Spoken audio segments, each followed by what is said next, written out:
Selamat pagi jemaat sekalian. Ya, anak-anak remaja boleh mengikuti pembinanya. Juga anak-anak yang masih terlalu kecil untuk mendengarkan khotbah bisa ikut guru sekolah minggunya di bawah.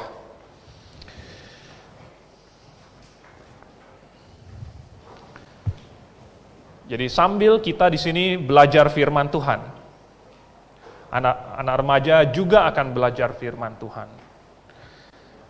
Kita datang ke sini adalah untuk aktivitas rohani. Bukan hanya untuk diri kita saja, tetapi untuk seluruh keluarga kita.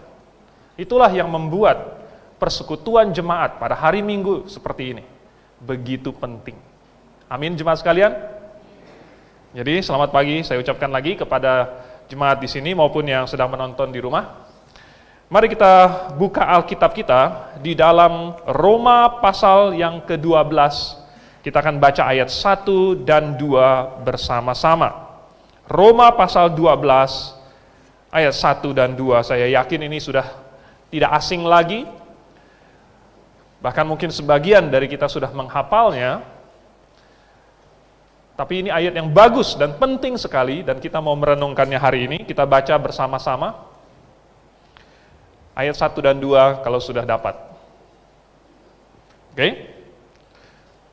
Pada hitungan yang ketiga, 1, 2, 3. Karena itu, saudara-saudara, demi kemurahan Allah, aku menasihatkan kamu, supaya kamu mempersembahkan tubuhmu sebagai persembahan yang hidup, yang kudus, dan yang berkenan kepada Allah. Itu adalah ibadahmu yang sejati. Janganlah kamu menjadi serupa dengan dunia ini, tetapi berubahlah oleh pembaharuan budimu, sehingga kamu dapat membedakan manakah kehendak Allah, apa yang baik, yang berkenan kepada Allah, dan yang sempurna. Mari kita berdoa. Bapa di surga, terima kasih untuk keselamatan, anugerah yang begitu besar yang kami terima. Dan kami mengucap syukur untuk semua berkat-berkat yang Engkau berikan di dalam Yesus Kristus. Sehingga kami bisa sebagaimana kami adanya hari ini, penuh dengan kasih karunia-Mu. Biarlah waktu yang kami miliki ini, walaupun singkat, tetapi biarlah bisa bermanfaat bagi kami, sehingga hidup kami sungguh berubah oleh pembaharuan budi kami. Dalam nama Tuhan Yesus kami berdoa. Amin. Jemaat sekalian, saya mengajak Anda untuk membaca Roma pasal 12 ayat 1 dan 2 ini, karena tema dari khotbah hari ini adalah praise and worship, ibadah penyembahan. Nah, saya ajak Anda untuk membaca apa itu ibadah yang sejati. Nah, kita mau melihat apakah praise and worship atau ibadah penyembahan, apa itu sesuai dengan Alkitab atau tidak. Jadi kita, grafe, itu di depannya ada GBIA. Nah, mungkin sebagian rata-rata sudah tahu, tapi mungkin sebagian belum tahu, terutama apabila Anda sedang menonton ini pertama kali Anda tidak tahu. GBIA itu adalah singkatan dari Gereja Baptis Independen Alkitabiah. Jadi Grafe adalah gereja baptis. Kita percaya bahwa baptisan yang benar adalah baptisan orang yang sudah percaya, bukan untuk bayi, bukan untuk orang yang ikut-ikutan. Juga cara yang benar pembaptisan adalah diselamkan sesuai dengan Alkitab, diselamkan ke dalam air, bukan dengan dipercik, bukan dengan dikibarkan bendera, bukan hanya dengan ditetes atau diurapi, tetapi dibaptis artinya diselamkan ke dalam air. Kita juga adalah gereja yang independen. Independen artinya kita bukan suatu sinode, kita tidak ada struktur, ada induk lalu kemudian atau pusat dan ada cabang-cabangnya, tidak. Kita masing-masing independen karena kita adalah tubuh Tuhan Yesus secara lokal. Kita juga adalah yang Alkitabiah. Mungkin ini kata lain untuk sesuai dengan Alkitab. Tetapi kita termasuk di dalam kelompok, artinya ada banyak gereja-gereja lain yang sama seperti kita, yaitu kita adalah kelompok fundamental. Nah, kelompok fundamental artinya bukan yang teroris, ya, tetapi fundamental artinya berdasarkan landasan kita, yaitu adalah Alkitab.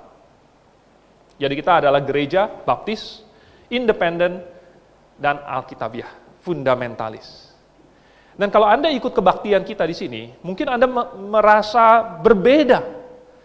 Kebaktian kita, tata caranya, musiknya, himne yang kita nyanyikan. Mengapa berbeda?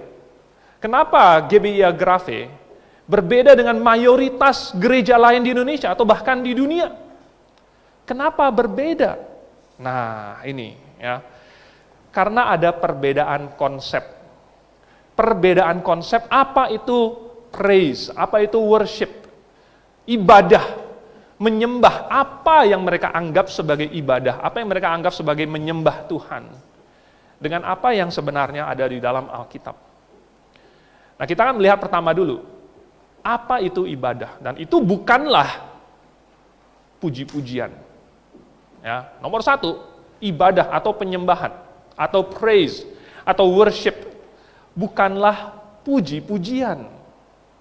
Sekalipun ada kelompok tertentu yang menggunakan praise and worship, tetapi rupanya praise and worship itu, kalau menurut Alkitab, bukanlah suatu peribadatan. Ya. Jadi istilah dari pujian penyembahan itu sendiri, pujian penyembahan artinya, berarti pujian itu adalah suatu penyembahan. Ya. Kita menyembah dengan cara menyanyikan puji-pujian. Nah, jadi ini masih sisa dari zaman ibadah simbolik. Di mana di zaman itu, orang melakukan ritual-ritual simbolik yang diperintahkan oleh Tuhan, dan seolah-olah itu menyenangkan hati Tuhan. Ya. Jadi mereka melakukan ritual-ritual simbolik yang melambangkan juru selamat. Misalnya, mempersembahkan korban. Anda waktu sekolah minggu pasti sudah pernah, mungkin ada selipan Alkitab yang gambarnya ada suatu altar dari tanah atau dari batu dan di atasnya ada domba. Mempersembahkan korban domba. Sebenarnya itu adalah lambang dari nanti juru selamat akan datang dipersembahkan sama seperti domba itu mati. Domba itu adalah korban. Domba itu tidak bersalah, dia ditangkap, dia ditaruh di atas mezbah, lalu kemudian dia disembelih, padahal tidak ada salahnya. Sama dengan nanti juru selamat datang, dia akan ditangkap, dia akan dibelenggu, dan dia akan disalibkan walaupun tidak ada salahnya. Nah, untuk apa juru selamat itu ditangkap? Untuk apa dia mati? Karena dia mati untuk menggantikan manusia berdosa. Harusnya manusia berdosa yang mati, tetapi juru selamat yang mati. Dan itu dilambangkan pakai domba. Manusianya berdosa, Adam berdosa, Abraham berdosa, Ayub berdosa, lalu kemudian yang mati, yang jadi korbannya, domba itu. Lalu contoh lain lagi, misalnya makanan yang haram dan halal. Makanan yang haram dan halal ini juga melambangkan nanti manusia melakukan berbagai hal itu bisa tercemar oleh dosa, dan yang haram itu dipakai melambangkan sesuatu yang mencemarkan, sesuatu yang menajiskan. Ada lagi hari-hari raya, misalnya Paskah. Paskah itu sebenarnya adalah peristiwa ketika orang Israel mau keluar dari Mesir, dan pada malam terakhir, dan Tuhan berjanji malam ini juga kamu akan keluar dari Mesir, Firaun akan mengusir kamu. Tuhan berkata bahwa semua anak sulung di Mesir akan mati, mulai dari anak sulung Firaun sampai anak sulung dari jangkrik, dari binatang. Anak sulung di Mesir semuanya akan mati. Lalu pada malam itu, malaikat maut akan menjelajah seluruh Mesir. Dan hanya rumah yang di ambang pintunya ada tanda darah yang tidak dimasuki oleh malaikat maut itu. Jadi, Tuhan menyuruh Musa untuk memerintahkan bangsa Israel, potong seekor domba, darahnya poles di ambang pintu. Dan itu akan menjadi lambang bahwa sudah ada kematian di rumah itu. Bukan anak sulungnya yang mati, dombanya yang mati. Sekali lagi idenya sama, bahwa juru selamat sebagai domba akan mati menggantikan anak sulung. Juru selamat mati menggantikan manusia yang berdosa. Ini adalah ritual di zaman ibadah simbolik yang mensimbolkan juru selamat. Nah, kalau pada zaman itu saja, Sebenarnya melakukan persembahan, memberikan korban dan lain sebagainya bukanlah sesuatu yang ibadah. Kenapa menyanyi merupakan suatu ibadah? Jadi rupanya melakukan ritual-ritual itu bukanlah suatu ibadah, ya, bukan suatu ibadah. Jadi Saul dia pernah melakukan 2 kesalahan besar. Sebagai raja, dia harusnya memimpin bangsa Israel. Dan waktu dia berperang melawan orang Filistin, pernah suatu kali dia begitu terdesak, sehingga orang Israel sudah mulai berserak-serak meninggalkan dia. Waktu itu dia sedang menunggu Samuel. Samuel yang akan datang, lalu kemudian mempersembahkan korban kepada Tuhan, lalu kemudian Tuhan akan memberkati bangsa Israel, lalu kemudian bangsa Israel akan mengalahkan bangsa Filistin. Kira-kira skenarionya seperti itu. Tetapi Samuel terlambat. Tidak datang-datang, ditunggu 1 hari, 2 hari, 3 hari. Mungkin Saul pikir dia sudah sangat sabar. Dia tunggu sampai 7 hari, saudara. Saul tunggu 7 hari, tetapi Samuel tidak datang-datang. Sedangkan orang Filistin sudah berkemah, sudah berkumpul di depan, dan orang Israel sudah mulai kabur, sudah mulai ketakutan. Dan mungkin Saul pikir, kalau begitu mendingan saya yang mempersembahkan korbannya sendiri. Tetapi itu adalah kesalahan fatal. Menurut hukum Taurat, yang boleh mempersembahkan hanyalah imam saja. Dan Saul bukan imam. Tetapi dia nekat. Daripada katanya, ini rakyat meninggalkan saya, lalu kemudian tidak ada sisa prajurit, siapa yang mau lawan Filistin lagi, mendingan saya persembahkan korban sekarang. Tetapi apakah Saul mempersembahkan korban itu sesuatu yang disenangi Tuhan? Tidak. Rupanya walaupun dia melakukan ritualnya, itu bukanlah suatu ibadah yang menyenangkan hati Tuhan. Malah itu kesalahan fatal. Kesalahan kedua lagi. Tidak lama sesudah itu, Tuhan suruh lewat Samuel, supaya Saul membasmi bangsa Amalek, tetapi dia tidak melakukannya. Menurut perintah Tuhan, bangsa Amalek harus dihapuskan ingatannya dari muka bumi karena kesalahan mereka. Waktu Israel keluar dari Mesir, Amalek menyerang dari belakang. Waktu itu Tuhan bersumpah supaya Amalek nanti harus dihapuskan. Jadi mau dihapuskan sekarang, semuanya, baik yang laki-laki maupun perempuan, anak-anak, kambing, domba, semuanya itu harus dibakar habis, ditumpas habis, tidak boleh ada yang dijarah. Tetapi apa yang Samuel dengar, apa yang Samuel lihat, rupanya banyak jarahan. Kambing, domba, lembu, sapi, semuanya yang baik-baik diambil oleh bangsa Israel. Dan Samuel tanya kepada Saul, kenapa? Apa ini yang saya lihat? Apa yang saya dengar? Saul bilang, oh ini jemaat, ini umat mengambilnya yang terbaik ini untuk dipersembahkan kepada Tuhan. Untuk dipersembahkan kepada Tuhan. Jarahan ini adalah untuk Tuhan.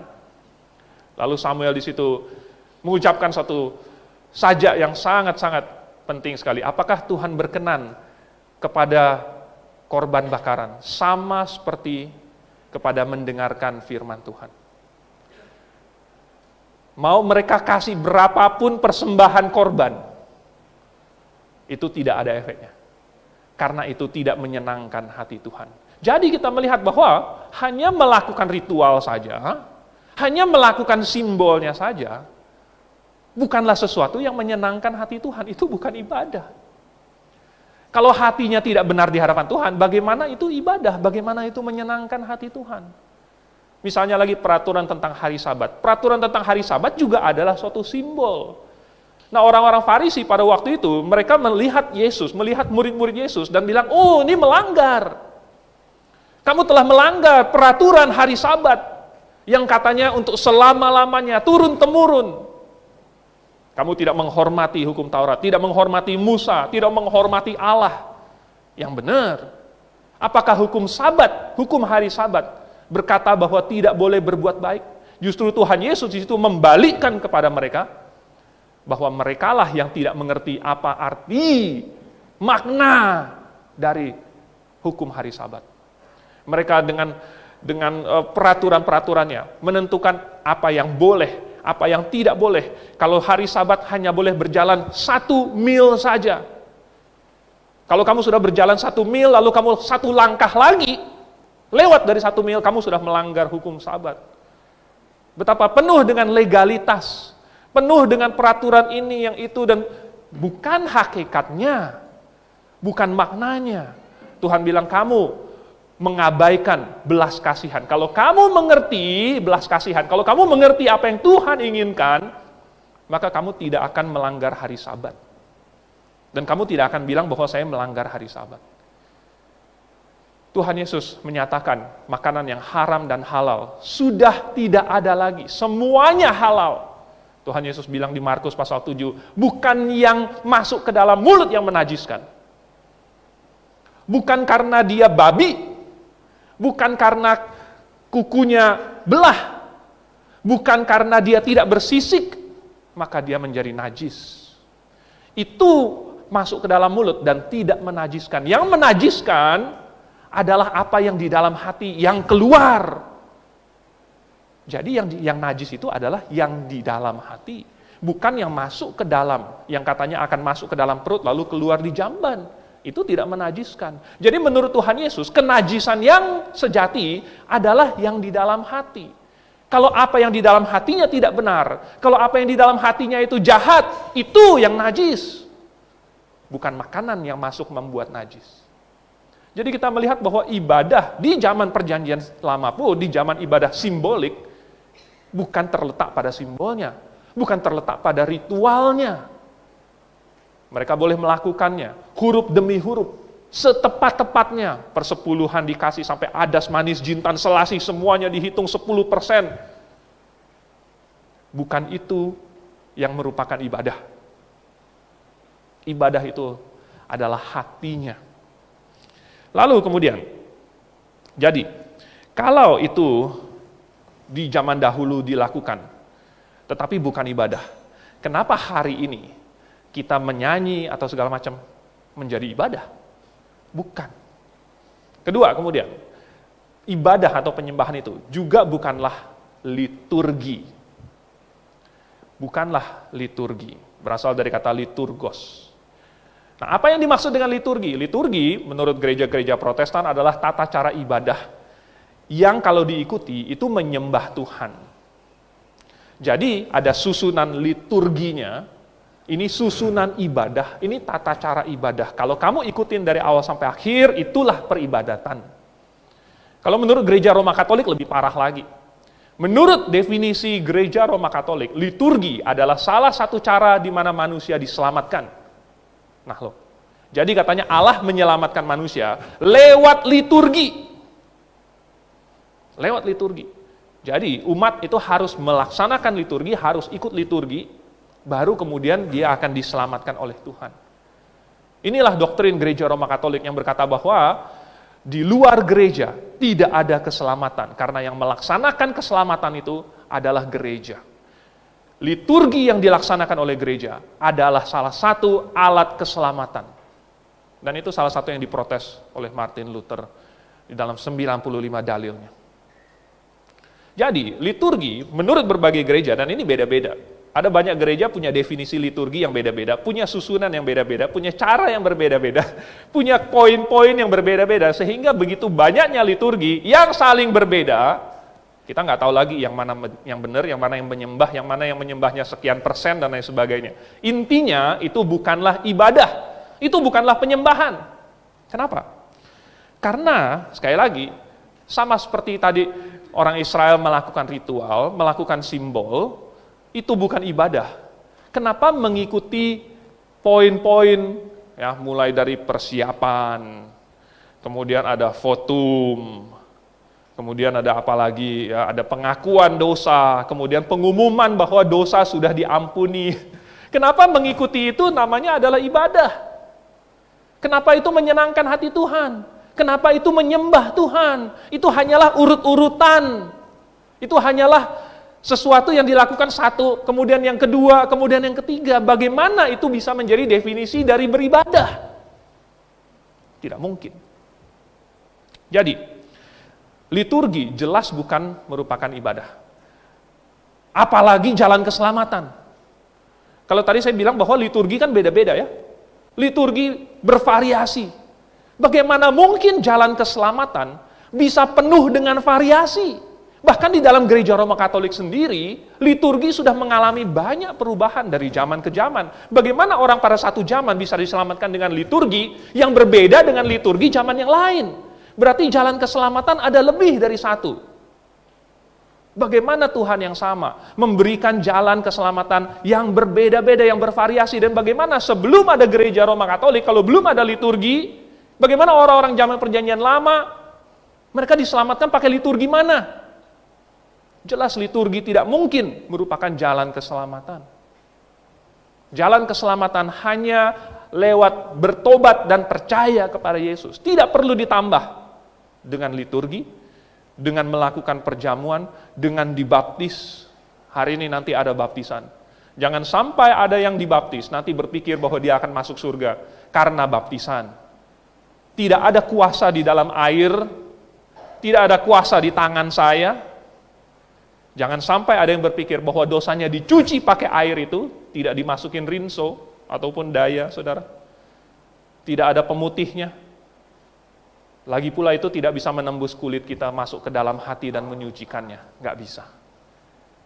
Cukup dengan percaya dan bertobat saja. Jadi, keselamatan itu adalah hal yang sifatnya rohaniah.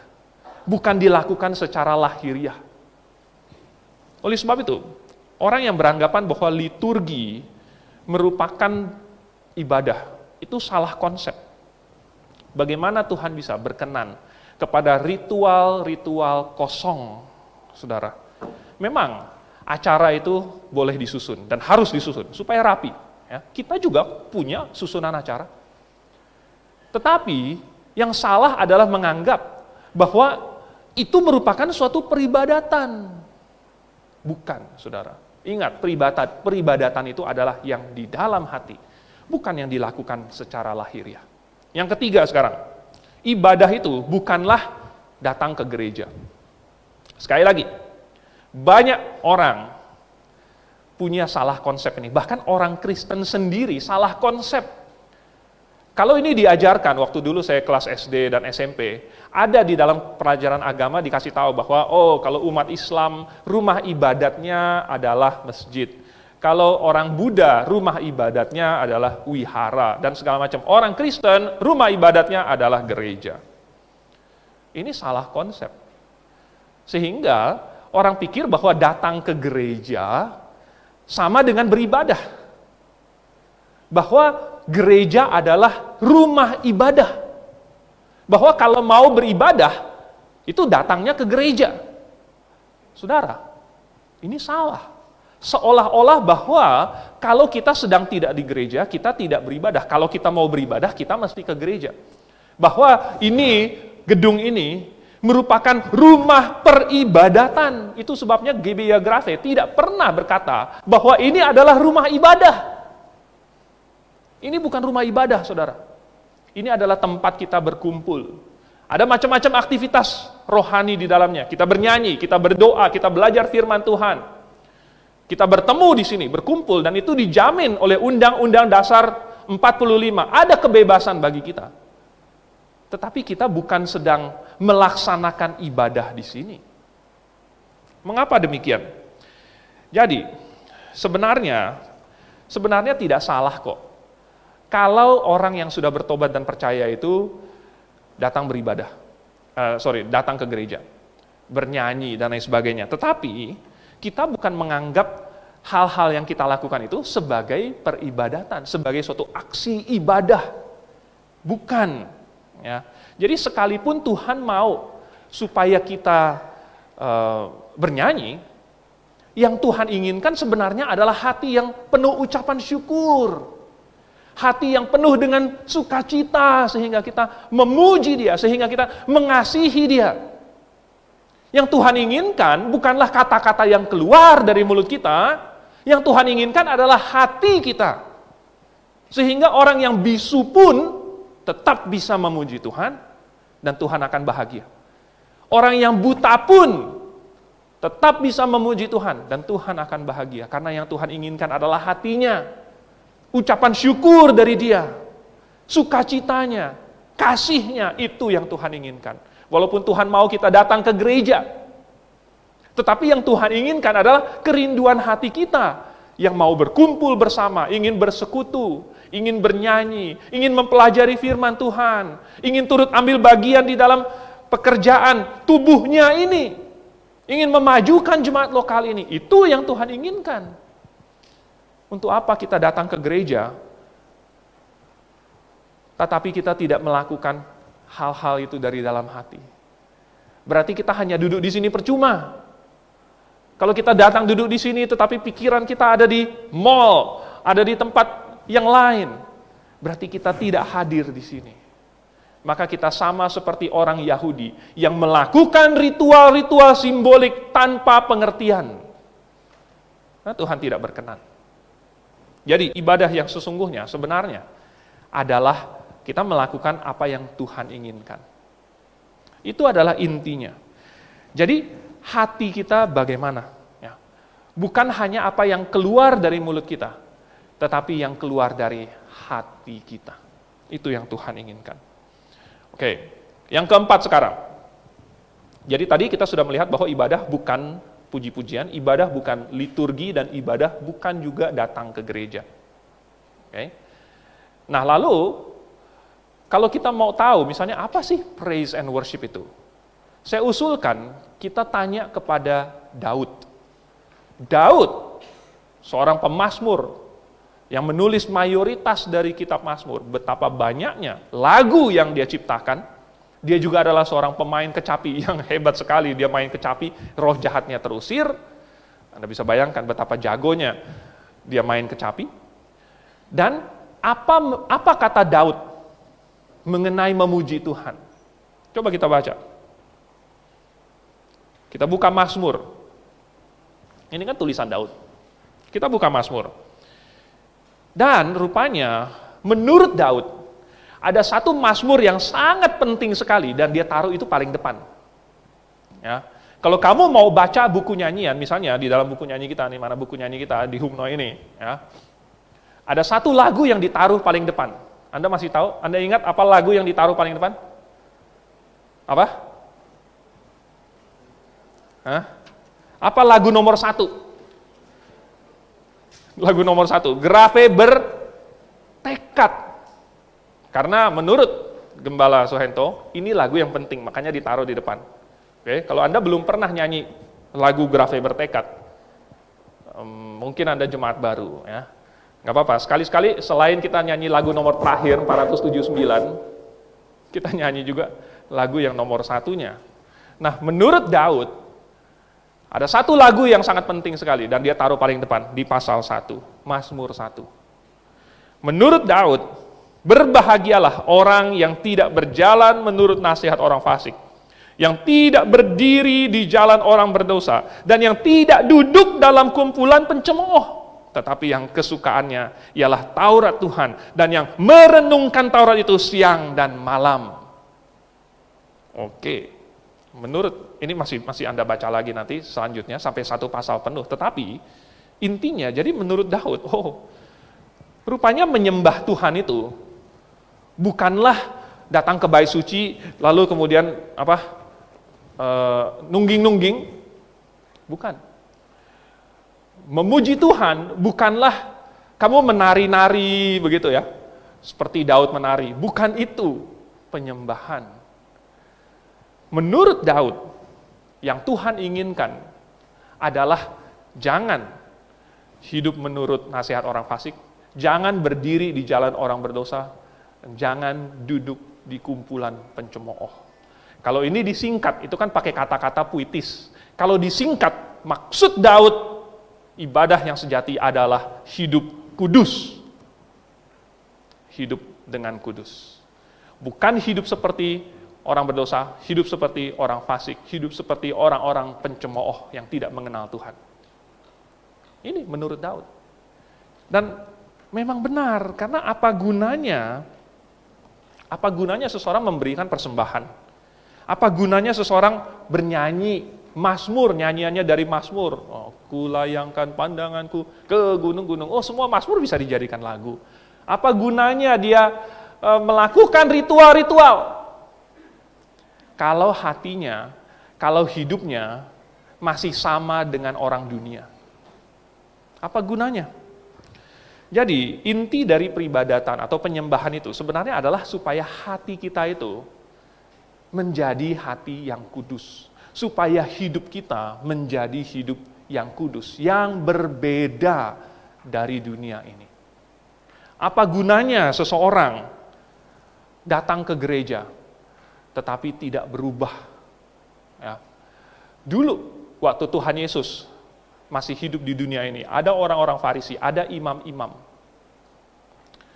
Mereka masih melakukan ibadah-ibadah simbolik mereka.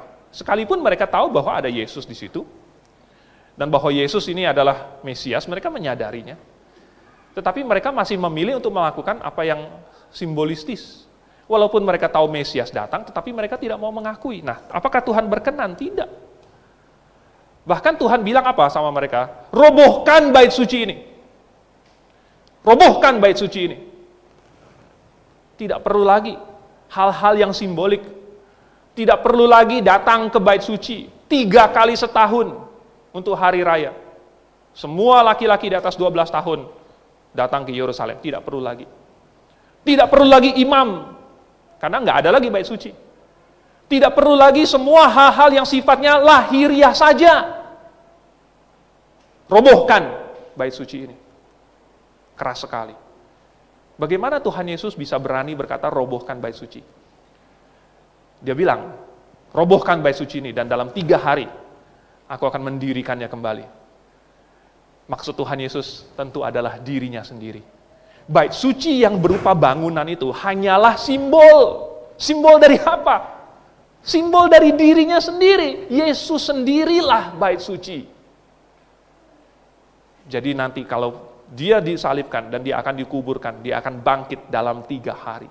Pada hari yang ketiga, sesudah 3 hari dan 3 malam, seperti tanda Yunus katanya. Jadi tidak perlu lagi bait suci yang lahiriah, karena sudah ada bait suci yang sesungguhnya, yaitu Yesus sendiri. Tidak perlu lagi melakukan hal-hal yang lahiriah saja. Lakukanlah hal-hal yang rohaniah, yang menyenangkan hati Tuhan. Jadi, Tuhan mau supaya orang-orang Farisi ini jangan hanya berfokus kepada hal-hal lahiriah saja, tetapi mereka melakukan hakikatnya juga. Jadi kita hari ini juga, kita datang ke gereja, Tuhan mau supaya kita melakukan hakikat dari datang ke gereja itu. Orang-orang Farisi, imam-imam, mereka melakukan ibadah mereka secara lahiriah, tetapi mereka memungkiri ibadah yang sesungguhnya itu. Yang lahiriahnya tidak ada kekuatan. Tetapi yang rohaniah, yang hakikatnya, itulah yang ada kekuatannya, yang bisa mengubah hidup kita. Sehingga kita datang ke gereja, kita berubah. Oh saudara, Tuhan mau kalau orang Kristen datang ke gereja, ya. Dan kita tidak sama lagi dengan dunia ini. Sehingga, kita bukan hanya ikut bernyanyi di sini, kemudian mungkin mendengarkan firman Tuhan, kemudian mungkin bahkan ikut pelayanan. Bagus sekali, ada yang main musik, ada yang pimpin nyanyi, ada yang mempersembahkan pujian, ada yang jaga parkir dan lain sebagainya, ada yang di sound system, berbagai macam pelayanan, ada yang jalankan kolektor persembahan. Ikut pelayanan. Tapi untuk apa semua itu? Jikalau sesudah dia keluar dari gereja ini, dia kembali lagi menjadi orang dunia. Untuk apa? Kalau kosakatanya berubah saat dia datang di gereja, menjadi haleluya, puji Tuhan, Maranatha. Maranatha, salam GBIA, diulang sampai 3 kali. Tetapi di luar gereja, di luar grafe, mana pernah Maranatha lagi? Mana pernah Maranatha? Maranatha hanya 3 kali seminggu. Dan itu bukan pada hari Senin, Selasa, Rabu, Kamis, Jumat, dan Sabtu. 3 kalinya pada hari Minggu. Dan itu bukan pada jam 6 pagi, jam 7 pagi.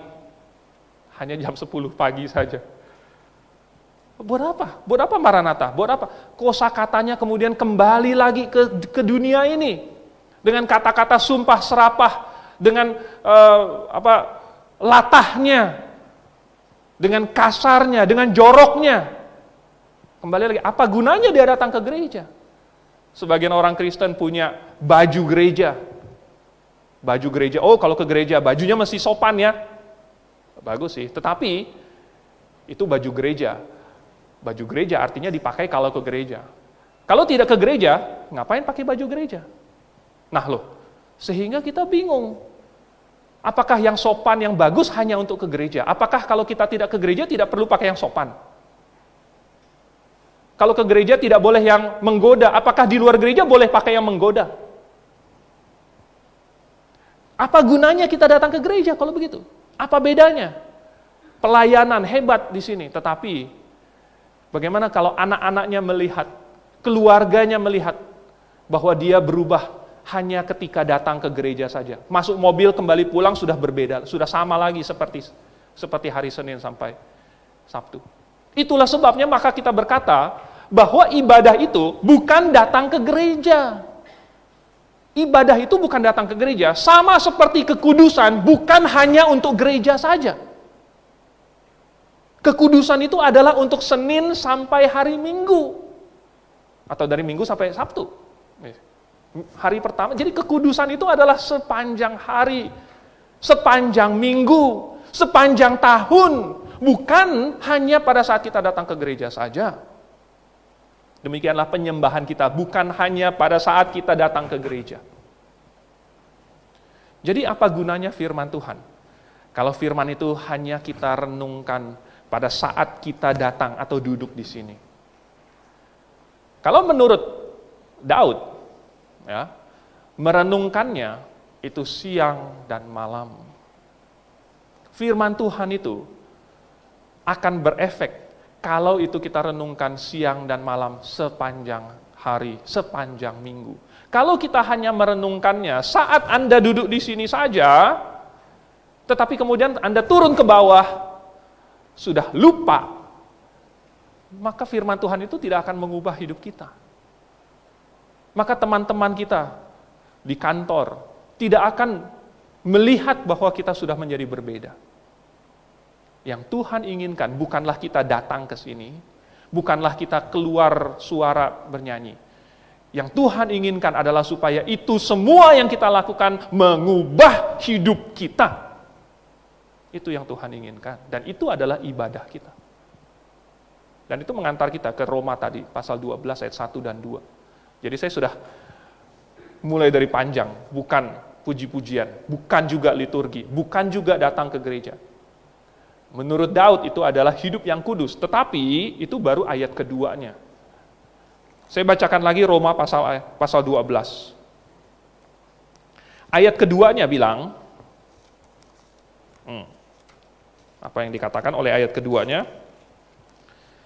Janganlah kamu menjadi serupa dengan dunia ini, tetapi berubahlah oleh pembaharuan budimu, sehingga kamu dapat membedakan manakah kehendak Allah, apa yang baik, yang berkenan kepada Allah, dan yang sempurna. Ini yang Tuhan inginkan, supaya berubah lalu menjadi kudus. Ayat 1-nya, karena itu saudara-saudara, demi kemurahan Allah, aku menasehatkan kamu, supaya kamu mempersembahkan tubuhmu sebagai persembahan yang hidup, yang kudus, dan yang berkenan kepada Allah. Itu adalah ibadahmu yang sejati. Terus terang, semua gereja yang lain juga membaca ayat ini. Dan mereka juga mengakui bahwa ibadah yang sejati itu adalah pakai hati.